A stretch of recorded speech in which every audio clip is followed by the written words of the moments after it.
इस बार 26 जनवरी को कर्तव्य पथ पर राम मंदिर की झांकी निकलेगी। 2 दिन पहले ही अयोध्या में 22 जनवरी को प्रधानमंत्री नरेंद्र मोदी ने राम से राष्ट्र का व्याकरण पूरे देश को समझाया था। मोदी ने राम मंदिर को राष्ट्र चेतना और भारत के उदय का मंदिर बताया था। प्रधानमंत्री ने अयोध्या से 22 जनवरी को जिस राष्ट्र चेतना की बात की थी, वो 26 जनवरी को आपको दिल्ली के राजपथ पर दिख जाएगी। इस बार की 26 जनवरी नरेंद्र मोदी के लिए रूटीन नहीं, बहुत स्पेशल होने वाली है, क्योंकि इस बार 26 को मोदी पूरा 24 सील कर देंगे।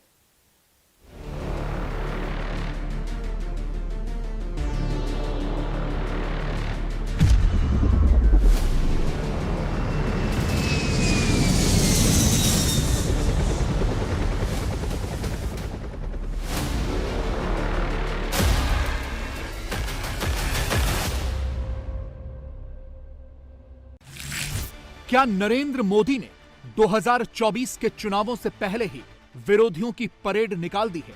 क्या 2024 में मोदी के विरोधियों को हराने के लिए फाइटर आ रहा है? क्या मोदी के राष्ट्रवादी चुनावी मॉड्यूल से बीजेपी 400 सीटों के पार जाएगी? अयोध्या से पिछले 2 दिनों से जो तस्वीरें आ रही हैं, उन्हें देखकर तो यह साफ है कि 24 का इलेक्शन पूरी तरह से मोदी और बीजेपी की तरफ शिफ्ट हो चुका है।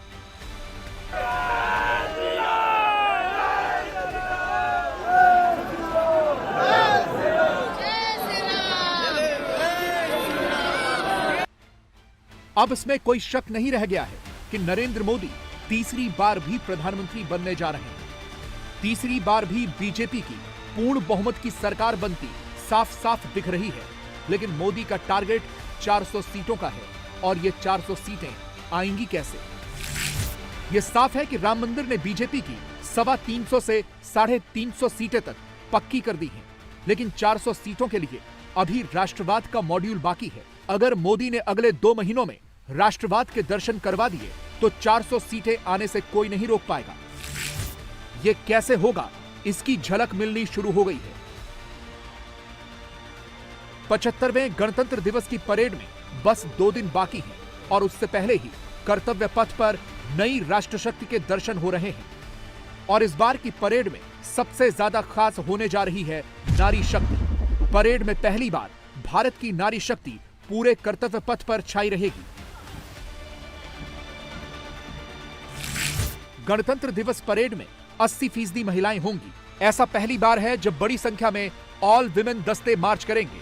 पहली बार ट्राई सर्विस दस्ता यानी आर्मी, नेवी और एयरफोर्स की महिलाओं का दस्ता भी कर्तव्य पथ पर मार्च करेगा। सीएपीएफ का भी ऑल विमेन दस्ता होगा, और बीएसएफ के ऊंट पर सवार दस्ते में महिलाएं भी होंगी। भारतीय सेना की आर्टिलरी महिला ऑफिसर भी पहली बार कर्तव्य पथ पर दिखाई देंगी। पहली बार गणतंत्र दिवस की परेड देश की नारी शक्ति को समर्पित है। आज राष्ट्रीय बालिका दिवस है। आज बेटियों के साहस, जज्बे और उनकी उपलब्धियों के गुणगान करने का दिन है। बेटियों में समाज और देश को बेहतर बनाने की क्षमता होती है। इतिहास के अलग अलग दौर में भारत की बेटियों ने अपने फौलादी इरादों और समर्पण की भावना से कई बड़े परिवर्तनों की नींव रखी। वो पल कितना गौरवान्वित करने वाला होगा जब कर्तव्य पथ पर देश की बेटियों का जोश दिखेगा। 75 वर्षों की परेड में ऐसा कभी नहीं हुआ जब तीनों सेनाओं यानी आर्मी, एयरफोर्स और नेवी के संयुक्त मार्चिंग दस्ते में सारी महिलाएं ही हों, और उन्हें लीड भी महिला अफसर ही कर रही हैं। हम इस बार कर्तव्य पथ पे ट्राई सर्विस कंटीजेंट के पार्ट है। तो जैसे मैं आपको बता रही हूँ, मैं आर्मी जैसे ट्राई सर्विसेज कंटीजेंट है तो आर्मी, नेवी, एयरफोर्स तीनों है, तो मैं आर्मी कंपोनेंट को लीड कर रही हूँ। आर्मी के 48 कंपोनेंट है, नेवी के एंड एयरफोर्स के भी सिमिलर है। तो total contingent comprise of 144 people, और 3 सुपरन्यूमरी ऑफिसर्स है और 1 कंटीजेंट कमांडर भी है। तो बहुत तैयारी किया हुआ है। जैसे मैं बोल रही हूँ, बैंड्स जो है इस बार विमेन बैंड्स भी चल रहे हैं। For the first time tri services contingent March कर रहा है। AFMS कंटीजेंट जो MNS है वो भी फॉर द फर्स्ट टाइम मार्च कर रही है। और ये भी नहीं, अपनी जो बाइक मोटरसाइकिल डिस्प्ले है वो भी इस बार कंटीजेंट्स कर रहे हैं, जो विमेन लीड कर रही है। उसमें तैयारी जीतती बहुत ज्यादा है। सुबह विंटर, दिल्ली की विंटर, स्पेशली फॉगी विंटर्स में जोश हमारे कंटिजेंट का देखने लायक बनता है। जब लड़कियों के 844 लड़कियों के पैर और अलग से 4 ऑफिसर्स स्वॉर्ड एक साथ मूव करते हैं, तब जो एड्रेनलिन रश होता है दिल्ली की फॉगी विंटर्स में, वो देखने लायक होता है। ऐसा नहीं है कि महिलाओं को सिर्फ मार्चिंग दस्तों की ही जिम्मेदारी दी गई है, बल्कि ये भी पहली बार हो रहा है जब स्वदेशी हथियारों के प्रदर्शन की कमान भी महिला अफसरों को ही दी गई है। जैसे ये स्वाति रडार जो 100% भारत में बना है। DRDO ने इसे बनाया है। इसकी खासियत यह है कि यह दुश्मन को कहीं भी लोकेट कर सकता है। ये 100% मेक इन इंडिया प्रोजेक्ट के अंदर आता है एंड इसको DRDO और भेल ने मिलकर बनाया है। तो it is a true symbol of Indian collaboration and for us it is a very big day and since नारी शक्ति इस बार का थीम है, तो हम ये कह सकते हैं कि now it's not women officers, now it is an officer and we are leading the contingent. It is a moment of pride for us. बहुत बड़ी opportunity है ये। सारे जितने भी contingent commanders इस बार women officers हैं। It is a technological marvel, I would say, क्योंकि इसके it is one of a kind and इसकी मदद से हम अपने borders को बहुत ज़्यादा secure कर पाए हैं। इसी तरह से यह स्वदेशी medium range surface to air missile launcher system है। इस मिसाइल सिस्टम को DRDO ने इजराइल की IAI कंपनी के साथ मिलकर बनाया है। इस मिसाइल पर 60 किलोग्राम वॉरहेड यानी हथियार लोड किया जा सकता है। एक बार लॉन्च होने के बाद MRSAM आसमान में सीधे 16 किलोमीटर तक टारगेट गिरा सकती है। वैसे इसकी रेंज आधा किलोमीटर से लेकर 100 किलोमीटर तक है, यानी इस रेंज में आने वाले दुश्मन के यान, विमान, ड्रोन या मिसाइल को नेस्तनाबूद कर सकती है। इसकी गति है 2448 किलोमीटर प्रति घंटा। अभी फिलहाल यहाँ पे मैं इकलौती ऑफिसर हूँ जो कंटिजेंट को लीड कर रही हूँ और मेरे साथ यहाँ पे करीबन 16 मेन हैं जो पार्टिसिपेट कर रहे हैं इसमें। अगर मैं इक्विपमेंट के बारे में बात करूँ तो MRSAM जो है वो medium range surface to air missile weapon system है। इसको आब्रा वेपन सिस्टम से भी जाना जाता है और ये इसमें कैपेबिलिटी है कि ये वास्ट एरे ऑफ जो एरियल टारगेट्स है उसको लॉन्ग रेंज पे ही डिटेक्ट एंड डिस्ट्रॉय करने के लिए कैपेबिलिटी रखता है। ये area air defence cover provide करता है हमारे ओन क्रिटिकल एसेट्स को। अगर जो आप इक्विपमेंट मेरे पीछे देख रहे हैं वो है MRSAM लॉन्चर। लॉन्चर ऐसा डिजाइन किया गया है ताकि वो जो हमारे MRSAM सुपरसोनिक मिसाइल्स है उसको स्विफ्ट डिप्लॉयमेंट एंड लॉन्च कर सके। और इन मिसाइल्स में एक्टिव सीकर है जो कि इंटरसेप्ट एंड न्यूट्रलाइज करता है एरियल टारगेट्स को। इस बार कर्तव्य पथ पर भारत की सैन्य शक्ति के ऐसे हथियारों के दुनिया को दर्शन होंगे और सबसे बड़ी बात, इन्हें भारत की नारी शक्ति लीड कर रही है। इन सारे ही हथियारों और उपकरणों की हेड इंडियन आर्मी की आर्टिलरी की महिला अधिकारी हैं। जैसे ये ड्रोन जैमर सिस्टम,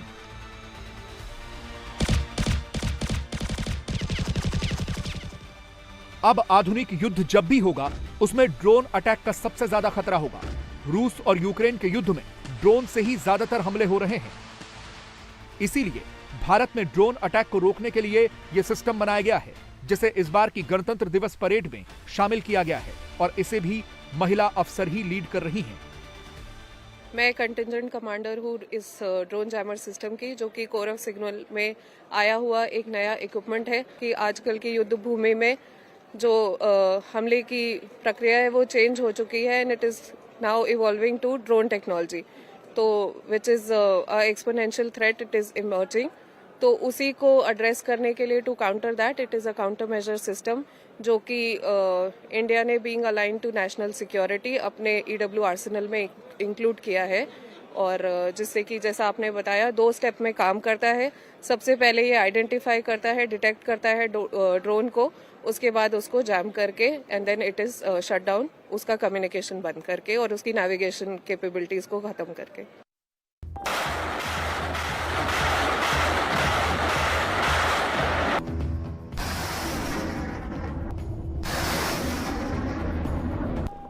इसी तरह से भारतीय सेना का एक और स्वदेशी हथियार है Pinaka rocket launcher system. Indian army पहले से ही इसे इंडक्ट कर चुकी है और इन्हें चीन और पाकिस्तान के बॉर्डर पर तैनात भी किया गया है। पिनाका रॉकेट्स की गति ही इसे सबसे ज्यादा खतरनाक बनाती है। इसकी स्पीड 5,757 किलोमीटर प्रति घंटा है, यानी एक सेकंड में 1.61 किलोमीटर की गति से यह हमला करता है। रॉकेट सिस्टम का नाम भगवान शिव के धनुष पिनाक के नाम पर रखा गया है। पिनाका रॉकेट सिस्टम 44 सेकंड में 12 रॉकेट दागता है, यानी हर 4 सेकंड में एक रॉकेट। इसकी रेंज 7 किलोमीटर के नजदीकी टारगेट से लेकर 90 किलोमीटर दूर बैठे दुश्मन को नेस्तनाबूद करने की है। इस बार की परेड में यह स्वदेशी खतरनाक हथियार भी रखा गया है और इसके कॉलम को भी महिला अधिकारी ही लीड कर रही हैं।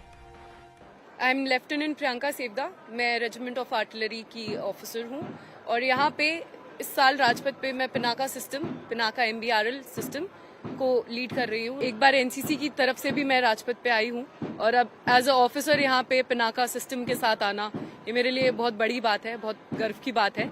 मैं पिनाका सिस्टम के साथ, हमारे साथ 7 क्रू मेंबर्स हैं। ये हमारा MBRL जो सिस्टम पिनाका सिस्टम है, इसमें हम 12 HE एक साल्वो में 44 सेकेंड्स में फायर कर सकते हैं।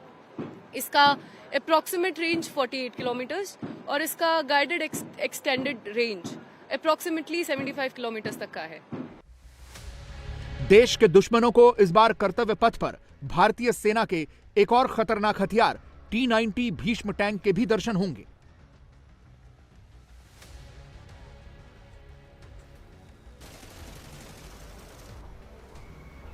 भारतीय सेना की सेवा में इस वक्त 2078 T-90 टैंक है। यह एक रूसी युद्धक टैंक है। इस टैंक में 3 लोग ही बैठते हैं। इस टैंक पर 43 गोले स्टोर किए जा सकते हैं।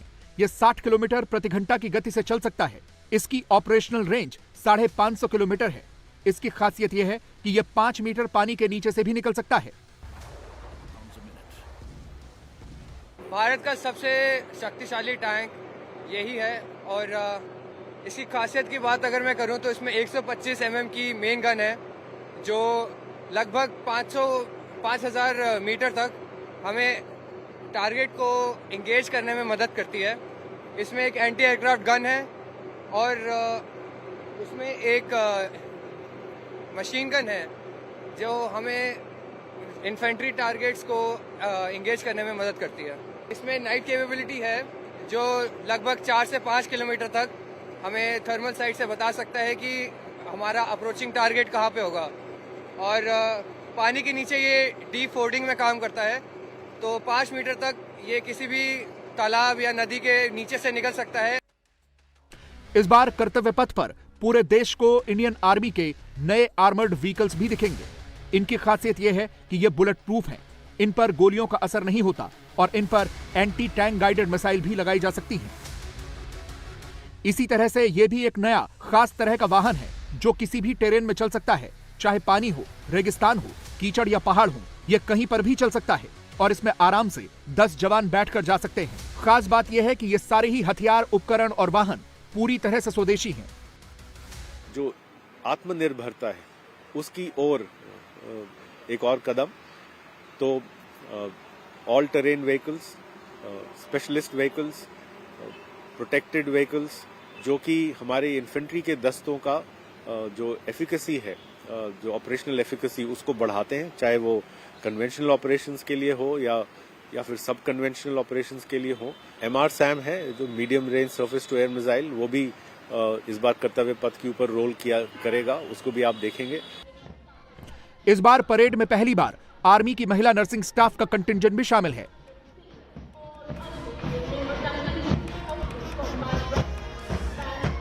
सारी महिला नर्सिंग अफसर हैं जो हर रोज सुबह 4 बजे से उठकर प्रैक्टिस करती हैं। इस बार नारी सशक्तिकरण का नारा है, जिसकी वजह से हमें गणतंत्र दिवस पे मौका मिला है पार्टिसिपेट करने का, और हम सब में बहुत जोश है। And it is this is really incredible feeling. It's feeling of immense pride, honour and gratefulness, and I have 144 officers of military nursing service with me marching on Kartavya Path on 75th Republic Day. कर्तव्य पथ पर मौजूद जिस भी अफसर और सैनिक से हमने बात की, उन सब का बचपन से ही फौज में जाने का सपना था। सभी युवा हैं, देश के उस मध्यम वर्ग से आते हैं जिसे मोदी भारत को विकसित करने की जिम्मेदारी देते हैं। इसके लिए जरूरी है कि इन युवा फौजी अफसरों को देखकर और भी नए बच्चे राष्ट्र सेवा के लिए प्रेरित हों। मेरा ये पहला आरडी परेड है और मैं अपने तहसील का पहला ऑफिसर हूँ, तो मैं बहुत ही गर्व फील करता हूँ यहाँ पे। अब 26 जनवरी को मेरे सारे गांव मुझे टीवी पे देखेगा एंड मेरे पेरेंट्स भी यहाँ पे होंगे, तो एक बहुत ही गर्व महसूस होता है जब कर्तव्य पथ पे आपकी गाड़ी चलती है और आप सैल्यूट करते हो, तो ये बहुत ही प्राउड मोमेंट है। मैं अपने स्कूल का और अपने डिस्ट्रिक्ट का पहला ऑफिसर हूँ, तो मेरे को देखते हुए काफ़ी लोग मोटिवेट हो चुके हैं। मैं captain Armandeep Singh Aujla first core का राइफल से ताल्लुकात रखता हूँ। मैं QRF हैवी और मीडियम कंटिजेंट को लीड कर रहा हूँ।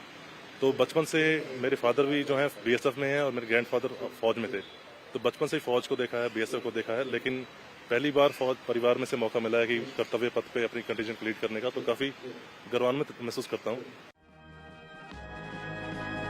इस बार के गणतंत्र दिवस की एक और खासियत है, क्योंकि इस बार फ्रांस के राष्ट्रपति इमैनुअल मैक्रों मुख्य अतिथि होंगे। मैक्रों नरेंद्र मोदी के बहुत अच्छे मित्र हैं। भारत की 75वीं गणतंत्र दिवस की परेड में हिस्सा लेने के लिए फ्रांस की तरफ से 130 लोगों का मार्चिंग दस्ता आया हुआ है, जिसमें से 40 सदस्य उनके बैंड टीम के हैं। Hello sir, I am Captain Loïc Alexandre from the French contingent. So there will be 130 men who will be marching on the Kartavya Path. Those men are from the French Royal Legion. And also 3 planes who will be flying just above us, like 2 Rafale.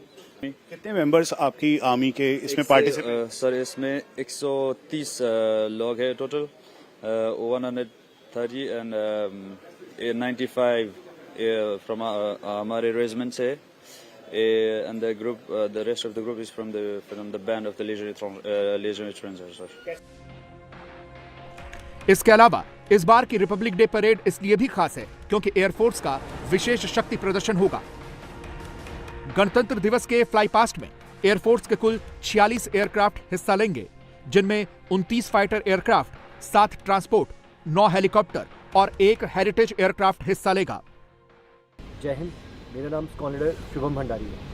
75वें गणतंत्र दिवस में भाग लेते हुए मैं काफ़ी गर्व महसूस कर रहा हूँ और मैं आशा करता हूँ कि हमारे देश के नौजवान हमसे प्रोत्साहित होकर भारतीय वायुसेना में का भाग बने और अपनी मातृभूमि की सेवा करें। जय हिंद, मैं स्क्वाड्रन लीडर रागी रामचंद्र। 75वें गणतंत्र दिवस फ्लाई पास्ट में भाग लेते हुए मुझे अत्यंत गर्व महसूस हो रहा है और मैं यह आशा करती हूँ कि भारत के नौजवान भी भारतीय वायुसेना का भाग बने और अपने देश को ऊंचाइयों पर ले जाए। हर बार रिपब्लिक डे परेड में इंडियन एयरफोर्स ऐसा शो करती है कि पूरी दुनिया देखती रह जाती है। इस बार भी कुछ ऐसा ही होने जा रहा है। एयरफोर्स के फाइटर पायलट कई तरह के फॉर्मेशन बनाएंगे। गणतंत्र दिवस पर नारी शक्ति की थीम है, इसलिए खास तौर पर युवा महिला पायलट्स भी फाइटर जेट उड़ाती नजर आएंगी। मैं फ्लाइट लेफ्टिनेंट पुण्या नंजप्पा, भारतीय वायुसेना के 47 स्क्वाड्रन में फ्लाइंग पायलट हूँ। इस गणतंत्र दिवस पर मुझे MiG-29 विमान उड़ाने के अवसर मिला है और ये मेरे लिए बहुत गर्व की बात है। मेरा नाम फ्लाइट लेफ्टिनेंट आरती तोमर है। मैं भारतीय वायुसेना की नंबर 221 स्क्वाड्रन में फ्लाइंग पायलट के तौर पर तैनात हूँ। गणतंत्र दिवस भारत के इतिहास में बहुत महत्वपूर्ण स्थान रखता है। हम सबको गर्व है कि हम इस दुनिया के सबसे बड़े लोकतंत्र हैं। इस अवसर पर मैं अपने स्क्वाड्रन की ओर से पूरे देश को गणतंत्र दिवस की हार्दिक शुभकामनाएं देना चाहती हूँ। इस बार परेड में जिन 21 तोपों की सलामी दी जाएगी वो भी पूरी तरह से स्वदेशी हैं। ये तोपें सिर्फ 52 सेकंड के अंदर 21 तोपों की सलामी देंगी। पहले ब्रिटिश तोपों से सलामी दी जाती थी, लेकिन अब की बार ये परंपरा भी बदल दी गई है।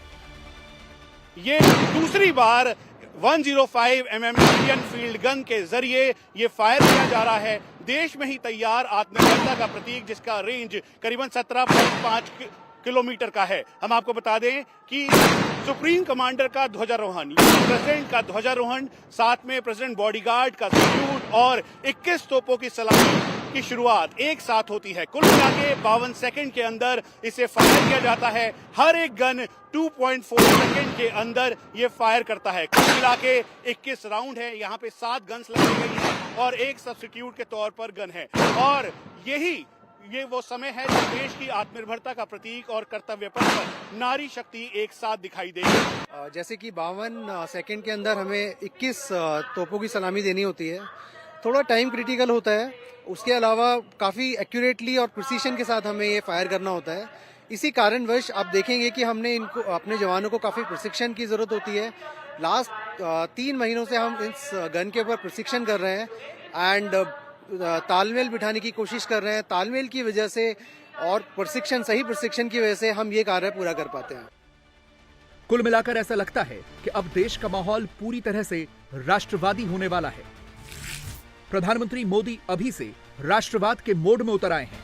आज उन्होंने दिल्ली में एनसीसी कैडेट से बात की और उन्हें राष्ट्रवाद का एक महत्वपूर्ण सबक दिया।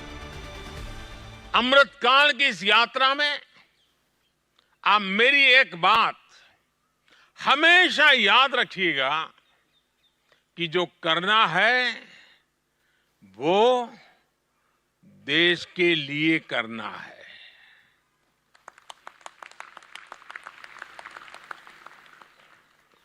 राष्ट्र प्रथम, नेशन फर्स्ट, यही आपका गाइडिंग प्रिंसिपल होना चाहिए।